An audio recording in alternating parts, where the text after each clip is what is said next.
Hello my dear student, welcome back to my YouTube channel Subhash study centre.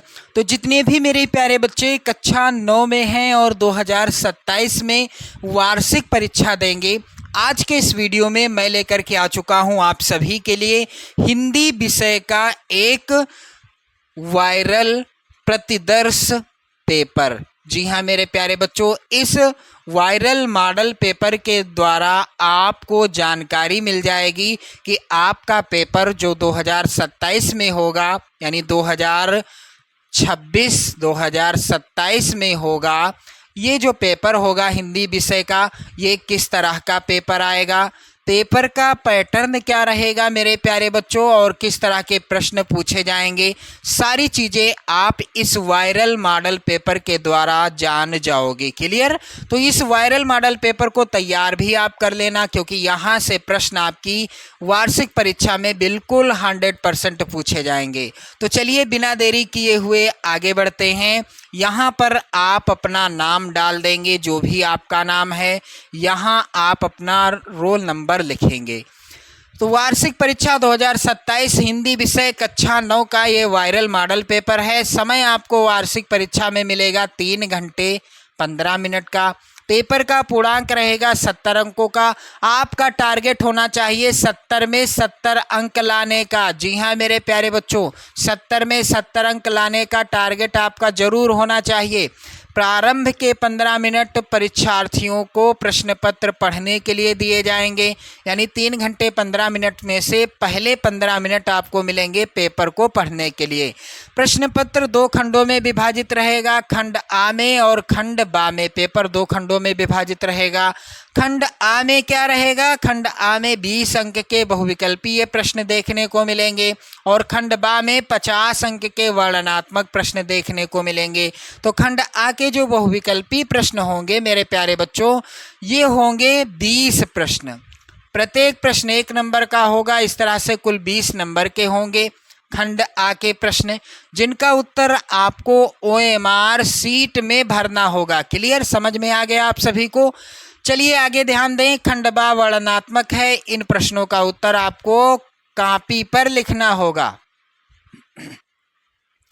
तो चलिए मेरे प्यारे बच्चों, इस वायरल मॉडल पेपर के इन सभी प्रश्नों को तैयार करके जाना, क्योंकि ये प्रश्न बहुत ज़्यादा इम्पोर्टेंट हैं। पहला प्रश्न है इंदुमती है। तो इंदुमती क्या है? ये मेरे प्यारे बच्चों हिंदी की प्रथम कहानी है। यहाँ पर पहला ही विकल्प सही होगा। अब OMR शीट में ऑप्शन ए रहेगा, बी रहेगा, सी रहेगा और डी रहेगा। इस तरह के विकल्प दिए रहेंगे। इसमें देखो मेरे प्यारे बच्चों ABCD लिखा रहता है OMR शीट में, लेकिन यहाँ इस वायरल पेपर में क्या लिखा है? का, खा, गा और घा। आप कंफ्यूज मत होइएगा। तो इंदुमती हिंदी की प्रथम कहानी है। इसके लेखक कौन हैं? किशोरी लाल गोस्वामी जी। आप लोग बिल्कुल अच्छे से ध्यान देंगे। किशोरी लाल गोस्वामी जी हैं इंदुमती कहानी के लेखक, और ये हिंदी की प्रथम कहानी है। अगला प्रश्न है दूसरा, श्री चंद्रावती नामक नाटक के लेखक कौन हैं? तो श्री चंद्रावती नामक नाटक के लेखक, यहाँ पर चौथा विकल्प सही होगा, भारतेंदु हरिश्चंद्र जी हैं। अगला प्रश्न है नूतन ब्रह्मचारी के रचनाकार हैं। तो नूतन ब्रह्मचारी के रचनाकार कौन हैं? बाल कृष्ण भट्ट जी हैं। यहाँ पर दूसरा वाला विकल्प सही होगा। चौथा प्रश्न है 100 अजान एक सुजान के लेखक कौन हैं? तो मेरे प्यारे बच्चों इसका उत्तर क्या होगा? यहाँ पर खा वाला ऑप्शन सही होगा, बाल कृष्ण भट्ट जी ही हैं। नूतन ब्रह्मचारी और 100 अजान एक सुजान ये दोनों रचनाएं बाल कृष्ण भट्ट जी की हैं। आप लोग याद कर लेना। क्लियर? चलिए पांचवा प्रश्न है, आचार्य महावीर प्रसाद द्विवेदी की रचना है। इसमें से आचार्य महावीर प्रसाद द्विवेदी की रचना कौन सी है? तो इसका उत्तर क्या हो जाएगा मेरे प्यारे बच्चों? साहित्य सीकर जो है ये आचार्य महावीर प्रसाद द्विवेदी जी की रचना है। इन्होंने सरस्वती पत्रिका का संपादन किया था सन 1903 ईस्वी में। ये भी आप लोग याद कर लेना। क्लियर? चलिए छठा प्रश्न है, आलखंड का दूसरा नाम क्या है? तो आलखंड को परमाल रासो भी कहते हैं। और इसको लिखने का श्रेय यानी इसके कवि कौन है, लेखक कौन है, रचयिता कौन है? जगनिक जी। क्लियर। सातवां प्रश्न है तुलसीदास की रचना नहीं है, तो इनमें से तुलसीदास जी की रचना कौन सी नहीं है? तो यहाँ पर रामचंद्र का हो जाएगा उत्तर, क्योंकि कवितावली, पार्वती मंगल और रामलला नहछु ये सभी तुलसीदास जी की रचनाएं हैं। लेकिन रामचंद्र का जो है ये रचना किसकी है? केशव दास जी की है। आप लोग याद कर लेना। जी हाँ मेरे प्यारे बच्चों। अगला है प्रश्न सूरसागर किसकी रचना है? तो विकल्प आप यहाँ पर ध्यान दें। तो ये जो रचना है सूरसागर ये है सूरदास जी की। इनकी और रचना है सूर सारावली। आप लोग नोट कर लेना। साहित्य लहरी, ये तीन रचनाएं हैं। कौन कौन सी? सूरसागर, सूर सारावली और साहित्य लहरी। ये तीन प्रमुख रचनाएं हैं सूरदास जी की।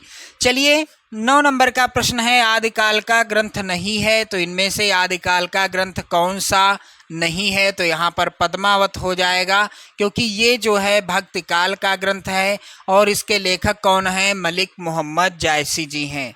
चलिए अगला प्रश्न है मेरे प्यारे बच्चों, यहाँ पर ध्यान दीजिएगा। प्रिय प्रवास के रचनाकार कौन हैं?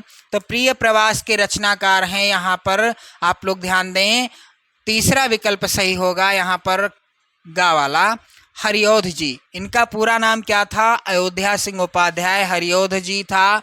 और इनकी रचना का नाम प्रिय प्रवास है। वैदेही वनवास भी इनकी रचना है, वैदेही वनवास और प्रिय प्रवास। क्लियर। चलिए 11 नंबर का प्रश्न है वीर रस का स्थायी भाव क्या है? तो चलिए ध्यान दें, शोक जो है ये किस रस का स्थायी भाव है? करुण रस का। मेरे प्यारे बच्चों भय है भयानक रस का स्थायी भाव। आप याद कर लेना, क्या पता कौन सा पूछ ले। क्रोध किस रस का है? रौद्र रस का। तो यहाँ पर उत्तर क्या होगा? उत्साह, जो कि वीर रस का स्थायी भाव है। क्लियर। चलिए अगला प्रश्न है देखी रूप लोचन ललचाने हर से जनु, यहाँ पर हर से होगा, हर से जनु निज निधि पहचाने में निम्नलिखित रस है। कौन सा रस है? तो यहाँ पर श्रृंगार रस है। यहाँ पर चौथा विकल्प सही होगा। बंदहु गुरुपद पदुम परागा सुरुचि सुबास सरस अनुरागा के प्रत्येक चरण में कितनी मात्राएं हैं? तो यहाँ पर आप लोग जान लो ये है क्या। ये जो है यहाँ पर उदाहरण जो दिया गया है चौपाई छंद का उदाहरण है, और चौपाई छंद के प्रत्येक चरण में 16 मात्राएं होती हैं, इसलिए यहाँ पर विकल्प 16 मात्राएं वाला सही होगा, यानी पहला सही होगा। अगला प्रश्न है तरनि तनुजा तट तमाल तरुवर बहुछाये में अलंकार कौन सा है? तो जहाँ पर एक वर्ण, यहाँ पर ध्यान दें, जहाँ पर एक वर्ण या अक्षर एक से अधिक बार आता है वहाँ पर अनुप्रास अलंकार होता है। और दिए गए उदाहरण में ता वर्ण या अक्षर एक से अधिक बार आया है, कुल 5 बार आया है, 1 2 3 4 और 5। क्लियर। तो यहाँ पर ध्यान दें। अगला प्रश्न है यथाशक्ति का समास विग्रह क्या होगा? तो यथाशक्ति का समास विग्रह होगा मेरे प्यारे बच्चों शक्ति प्लस अनुसार, पहला विकल्प सही होगा। क्लियर। अगला प्रश्न है माता पिता दिन रात आदि के बीच किस विराम चिन्ह का प्रयोग हुआ है? तो माता पिता दिन रात आदि के बीच जो ये चिन्ह लगा है इसे क्या कहते हैं? तो इसे मेरे प्यारे बच्चों कहते हैं योजक चिन्ह। यहाँ पर तीसरा विकल्प सही होगा। चलिए 17वां प्रश्न है माथा शब्द का तद्भव रूप क्या होगा? तो मस्तक हो जाएगा, दूसरा विकल्प सही होगा। अज्ञान का विलोम शब्द क्या है? तो अज्ञान का विलोम शब्द ज्ञान हो जाएगा, दूसरा विकल्प सही रहेगा यहाँ पर। अगला प्रश्न है मेरे प्यारे बच्चों यहाँ पर कमल राजीव जलज नलिन आदि कहलाते हैं, तो ये क्या कहलाते हैं? क्या विलोम कहलाते हैं या उपसर्ग या प्रत्यय? तो ये सभी पर्यायवाची कहलाते हैं। महाशयः का संधि विच्छेद बताइए। तो मेरे प्यारे बच्चों महाशयः का संधि विच्छेद होगा महान प्लस आशयः, चौथा विकल्प सही होगा। और इसके बाद है यहाँ पर खंडबाद, जिसमें आपको जो प्रश्न आएंगे इन प्रश्नों का उत्तर आप कॉपी पर लिखेंगे। चलिए प्रश्न संख्या 21 का है, निम्नलिखित गद्यांशों में से किसी एक के नीचे दिए गए प्रश्नों के उत्तर दीजिए। मेरे प्यारे बच्चों, यहाँ पर 2 गद्यांश पूछे जाएंगे और दोनों गद्यांशों के नीचे 3-3 प्रश्न होंगे। कुल 6 नंबर का ये प्रश्न आएगा। तो यहाँ पर सबसे ज़्यादा इम्पोर्टेंट गद्यांश दिया गया है, मोटर चली गई, बूढ़ा कई मिनट तक मूर्ति की भांति निश्चल खड़ा रहा।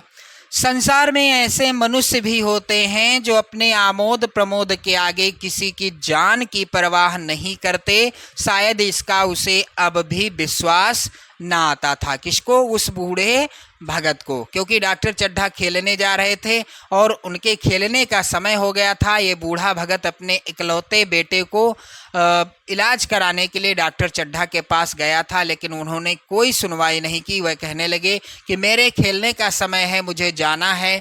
तो ये जो है उसको जो है उस बूढ़े व्यक्ति को ऐसा लगा कि संसार में ऐसे भी मनुष्य होते हैं जो किसी की जान की परवाह नहीं करते अपनी खुशी अपने मनोरंजन के आगे। शायद इसका उसे अब भी विश्वास ना आता था, क्योंकि सभ्य संसार इतना निर्मम इतना कठोर है, इसका ऐसा मर्म भेदी अनुभव अब तक ना हुआ था। वह उन पुराने जमाने के जीवों में था जो लगी हुई आग को बुझाने, मुर्दे को कंधा देने, किसी के छप्पर को उठाने और किसी कलाह को शांत करने के लिए सदैव तैयार रहते थे। मेरे प्यारे बच्चों, अब देखो पहला प्रश्न है, उपर्युक्त गद्यांश का संदर्भ लिखिए। तो ये जो गद्यांश लिया गया है मंत्र कहानी से लिया गया है, जिसके लेखक हैं मुंशी प्रेमचंद जी। आप लोग ध्यान दें, बहुत ज़्यादा आता है ये परीक्षा में गद्यांश। दूसरा है, भगत को किस बात पर विश्वास नहीं हो रहा था। तो मेरे प्यारे बच्चों, सभ्य संसार, यहाँ पर गद्यांश में आप देख लो, सभ्य संसार इतना निर्मम इतना कठोर है, इसका ऐसा मर्म भेदी अनुभव उसे अब तक ना हुआ था और इसी बात का उसे अब भी विश्वास नहीं हो रहा था। चलिए, भगत के अनुसार सभ्य संसार कैसा होता था। तो भगत के अनुसार सभ्य संसार जो है बिल्कुल सरल हुआ करता था। अथवा में भी गद्यांश है, धन्य हो हे अगम अगोचर अलख अपार देव, तुम ही मेरी चिंता करो। जहाँ तक देखता हूँ वहाँ तक जल में थल में पृथ्वी में सर्वत्र तुम्हारी ही लीला व्याप्त है, तथा घट घट में तुम्हारी ज्योति उद्भाषित हो रही है। यहाँ भी पहला प्रश्न है, उपर्युक्त गद्य खंड का पाठ तथा लेखक का नाम लिखिए। तो पाठ का नाम क्या है? गुरु नानक देव। मेरे प्यारे बच्चों, किस पाठ से लिया गया है गद्यांश? गुरु नानक देव। लेखक कौन है? डॉक्टर या आचार्य हजारी प्रसाद द्विवेदी जी। हजारी प्रसाद द्विवेदी जी। क्लियर? ये हो गया प्रश्न।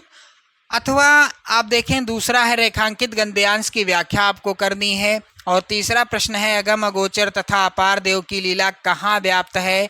तो यहाँ पर आप गद्यांश में जैसे ही देखेंगे लिखा हुआ है, जहाँ तक देखता हूँ वहाँ तक जल में हो थल में हो पृथ्वी में सर्वत्र तुम्हारी लीला व्याप्त है। तो यही हो जाएगा इसका उत्तर। बस आपको थोड़ा सा दिमाग घुमाना है, उत्तर गद्यांश में ही मिल जाएगा। क्लियर? एक ही गद्यांश के नीचे दिए गए 3 प्रश्नों को करना है, एक का नहीं करना है। चलिए अगला प्रश्न है, निम्नलिखित पद्यांश में से किसी एक के नीचे दिए गए प्रश्नों का उत्तर देना है। तो जब मैं था तब हरि नहीं, अब हरि है मैं नाही, सब अंधियारा मिटी गया जब दीपक देखा माही। पहला प्रश्न, उपर्युक्त पद्यांश का संदर्भ अथवा शीर्षक और कवि का नाम लिखिए। तो ये जो पद्यांश है ये साखी शीर्षक पाठ से लिया गया है और इसके कवि कौन हैं? कबीर दास जी हैं। क्लियर? दूसरा प्रश्न, व्यक्ति को ईश्वर के दर्शन क्यों नहीं होते हैं? क्योंकि उसके अंदर अहंकार होता है, इसलिए उसको ईश्वर के दर्शन नहीं होते हैं। इस प्रश्न का उत्तर हो गया। फिर उपर्युक्त दोहे का भावार्थ यानी आपको अर्थ लिखना है। अथवा में भी एक पद्यांश है, ये तो बहुत ज़्यादा इम्पोर्टेंट है और इसका जो है मैंने वीडियो भी आपको प्रोवाइड कराया है। चैनल पर जाओ और इसकी संपूर्ण व्याख्या, संदर्भ, प्रसंग और व्याख्या और काव्य सौंदर्य की वीडियो आपको मिल जाएगी चैनल की प्लेलिस्ट में। क्लियर? तो पायो जी मैं तो राम रतन धन पायो, वस्तु अमोलक दी मेरे सतगुरु, कृपा करे अपनायो, जन्म जन्म की पूंजी पाई, जग में सभी खोवायो, खर्चे नहीं कोई चोर न लेवैं, दिन दिन बढ़त शवायो, शत की नाव खेवटिया सतगुर, भवसागर तर आयो, मीरा के प्रभु गिरधर नागर, हरख हरख जस गायो, पायो जी मैं तो राम रतन धन पायो। मेरे प्यारे बच्चों, पहला प्रश्न है मीरा ने किस संपदा को प्राप्त कर लिया है? तो मीरा ने राम नाम रूपी रतन धन को प्राप्त कर लिया है। इसका उत्तर ये हो जाएगा। कौन सी पूंजी खर्च करने पर भी कम नहीं होती और ना इसे चोर ही चुरा सकता है? तो खर्चे नहीं कोई चोर न लेवे, दिन दिन बढ़त सवायो। तो राम नाम रूपी जो पूंजी है इसे ना तो कोई चोर चुरा सकता है और ना ही खर्च करने पर घटती है, बल्कि बढ़ती रहती है। फिर यहाँ पर है मीरा ने किस सागर को पार कर लिया है? तो मीरा ने भव सागर को पार कर लिया है। बिल्कुल बेसिक सा उत्तर हो जाएगा। तो इस तरह से आप कर लेंगे। आगे बढ़िए। तो यहाँ पर अगला है प्रश्न 23 का, निम्नलिखित संस्कृत गद्यांश में से किसी एक का संदर्भ सहित हिंदी में अनुवाद अपने शब्दों में करना है। 4 नंबर का प्रश्न आएगा और पहला जो गद्यांश है, विश्व श्रुता स्वामी विवेकानंद स्थयो महाभागस्य शिष्य आसीन, ये लिया गया है परमहंस राम कृष्ण शीर्षक पाठ से। क्लियर। अब अथवा में भी यहाँ पर गद्यांश है, श्री कृष्ण से जन्म भाद्रपद मासस्य कृष्ण पक्षस्य अष्टाम्याम तिथो मथुरायाम अभवत, ये लिया गया है मेरे प्यारे बच्चों, ये लिया गया है गोपाल कृष्ण नंदना शीर्षक पाठ से। क्लियर। इसके बाद मेरे प्यारे बच्चों यहाँ पर अगला प्रश्न है, निम्नलिखित संस्कृत पद्यांशों में से किसी एक का संदर्भ सहित हिंदी में अनुवाद आपको करना है। 4 नंबर का प्रश्न आएगा। तो सत्यव्रतम सत्यपरम त्रिय सत्यम सत्य से योनिम निहितम चा सत्य वंदना शीर्षक पाठ से ये पहला पद्यांश लिया गया है। और अथवा में जो है यहाँ पर पद्यांश ये लिया गया है चक्षुषा मनसा वाचा कर्मणा चा चतुर्विधम, ये लिया गया है सुभाषितानि शीर्षक पाठ से। क्लियर। एक ही आपको करना है। फिर अगला प्रश्न है, लक्ष्मी का स्वागत एकांकी के एकमात्र स्त्री पात्र रोशन की मां का चरित्रांकन कीजिए। 5 नंबर का ये प्रश्न आएगा। या फिर आप दीपदान एकांकी की प्रमुख स्त्री पात्र का चरित्र चित्रण कीजिए। इसके बाद 25 का प्रश्न है, निम्नलिखित लेखकों में से किसी एक का जीवन परिचय आपको लिखना है और उनकी 2 रचनाओं के नाम लिखने हैं। 4 नंबर का प्रश्न है, तो प्रताप नारायण मिश्र, मुंशी प्रेमचंद, डॉक्टर हजारी प्रसाद द्विवेदी, ये सभी इम्पोर्टेंट हैं। इनका जीवन परिचय और इनकी 2 रचनाओं के नाम आप जरूर याद कर लेना। इसके बाद अगला प्रश्न है, निम्नलिखित कवियों में से किसी एक का जीवन परिचय आपको लिखना है और उनकी 2 रचनाओं के नाम लिखने हैं। तो कबीरदास, मीराबाई, रहीमदास, तीनों बहुत ज़्यादा इम्पोर्टेंट हैं, आप जरूर याद कर लेना। तीनों जीवन परिचयों का जो है इम्पॉर्टेंट है, इसलिए इनको जो है ज़रूर तैयार कर लेना। क्लियर। चलिए अगला प्रश्न है, अपनी पाठ्य पुस्तक से कंठस्थ किया हुआ कोई एक श्लोक लिखिए जो इस प्रश्न पत्र में ना आया हो। 2 नंबर का प्रश्न आएगा। निम्नलिखित प्रश्नों में से किन्हीं 2 प्रश्नों का उत्तर संस्कृत में देना है। तो यहाँ पर 4 नंबर का प्रश्न है, भक्तस्य किम स्वरूपः अस्ति, रामः कस्मिन् वंशे उत्पन्नः आसीत् और रामकृष्णः परमहंसा की दृशा पुरुषा आसीत्। ये इम्पोर्टेंट हैं और इनका उत्तर तैयार कर लेना।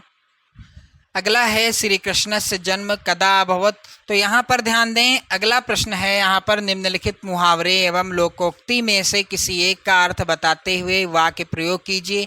तो मेरे प्यारे बच्चों 2 नंबर का ये प्रश्न आएगा, अक्ल का दुश्मन होना, आस्तीन का सांप होना, 100 सुनार की 1 लोहार की, अक्ल बड़ी या भैंस। तो किसी एक का आपको अर्थ लिखना है और वाक्य प्रयोग भी करना है। अगला प्रश्न है, निम्नलिखित में से किन्हीं 2 वाक्यों का संस्कृत में अनुवाद करना है। तो 4 नंबर यहाँ मिलेंगे आपको।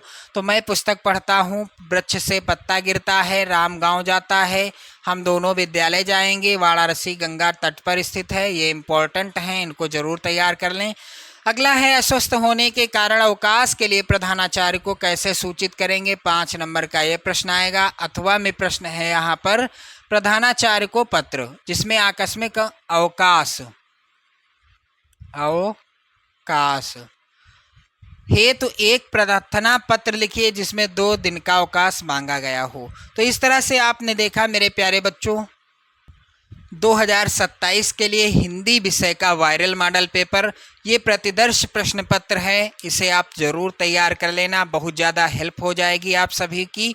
तो वीडियो को लाइक शेयर कर दें, चैनल पर नए हैं तो सब्सक्राइब कर लीजिएगा। जय हिंद।